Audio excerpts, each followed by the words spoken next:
Minasan konnichiwa und willkommen. And today I'm going to tell you guys another story. But this time, I'm talking about a story that I'm sure everyone might remember. And that's the story of Cinderella, known in Japan as Cinderella. But in Mexico, it's La Cenicienta. Without further ado, let's begin. Once upon a time, there lived a beautiful girl named Cinderella. And she once had a father who loved her and took care of her really nicely. Knowing that her mother had recently died. And then the widowed father decided to remarry. But instead of a nice person, he opted for an evil, selfish stepmother and two selfish stepsisters, who, in my take, are named Kelly and Laura. And they basically made fun of her. She was forced to sleep on the floor. And she was coated with a lot of ash and soot. And the stepsisters, Laura and Kelly, called her Cinderella. Knowing that her original name was Ella, before they chose the nicknames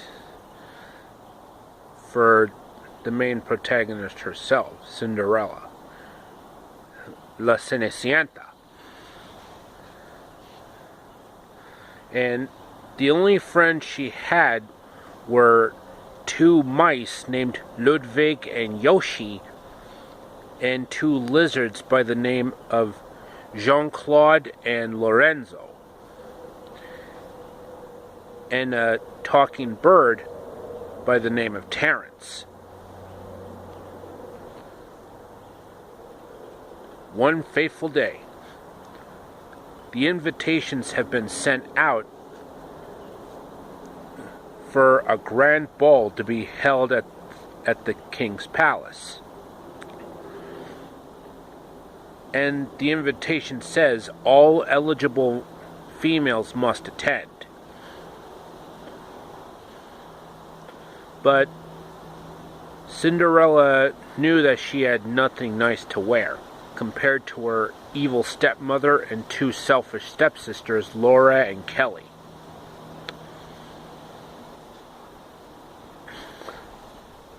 On the night of the ball, the stepmother and stepsisters leave Cinderella alone in the house to do a lot of household chores.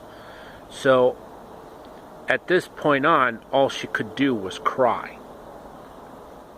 But then, out of nowhere, her fairy godmother bursts into the scene. And you know what happens next. She turned a regular pumpkin into the most glamorous coach you could ever think of. Her two mice and two lizards into beautiful white horses.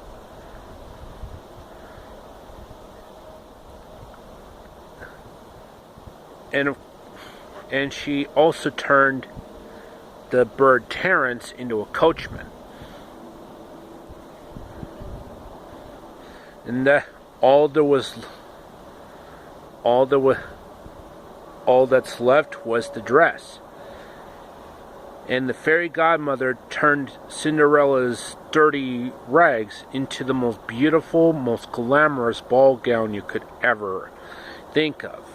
It was all shiny and silvery, complete with long satin gloves, a diamond necklace, and some diamond earrings.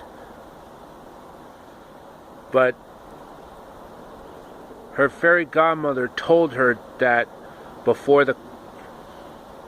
when the clock strikes midnight, the spell will be broken. Everything will be back to the way it was before. and she immediately understood. And Cinderella was off to the ball. And speaking of, El Príncipe en France, the Princeton was not thrilled on all the eligible females. But when he saw Cinderella approaching the ballroom, he could not help but be captivated by her beauty and her glamour. And the prince asked her if he could dance with him, if he could dance with her, and she kindly accepted. And the waltz started playing, which in my take is the Blue Danube Waltz by Johann Strauss. And a bit of the Kaiser Waltz, the Emperor, and the Skater's Waltz. And Waltz of the Flowers from the Nutcracker Suite by Peter Ilyich Tchaikovsky. But when the clock struck midnight, Cinderella had to leave the ball immediately, because the effect of the magic was starting to run out. And her glamorous ball gown was changed back into dirty rags. But the only thing that remained of the fairy godmother's magic was the famous glass slippers. And the prince just didn't want to give up until he found that eligible mysterious maiden who danced with him the night of the ball. And then the next morning, everyone in the kingdom tried so hard to actually fit the glass slipper on every single girl's foot, but none of them seemed to work. And then he finally arrived at Cinderella's joint. He first tried the slipper on Laura, but her feet were just too enormous. Then he tried the shoe on Kelly's foot, and her feet were extremely small. But when Cinderella approached the stairs, she asked if she could try on the glass slipper. And the prince actually accepted. And when the prince put the slipper on Cinderella, it actually fits. And when he tried the other glass slipper on her, it actually fits her very nicely. And the mice and lizards cheered. And then the wedding took place the next day, with her father attending, knowing that in the beginning of the tale was on a business trip, like in most adaptations. Yep, Cinderella and the prince were married immediately, and they all lived happily ever after, por siempre felices. And that, my friends, is the story of Cinderella by Charles Perrault and the Brothers Grimm.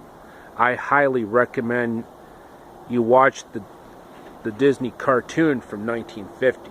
Trust me, it is so worth it. Okay, that should be enough for the video for today, folks. I hope you enjoyed it. Like, subscribe, comment. And as always, amigos, au revoir, auf Wiedersehen, sayonara, adios, and arrivederci.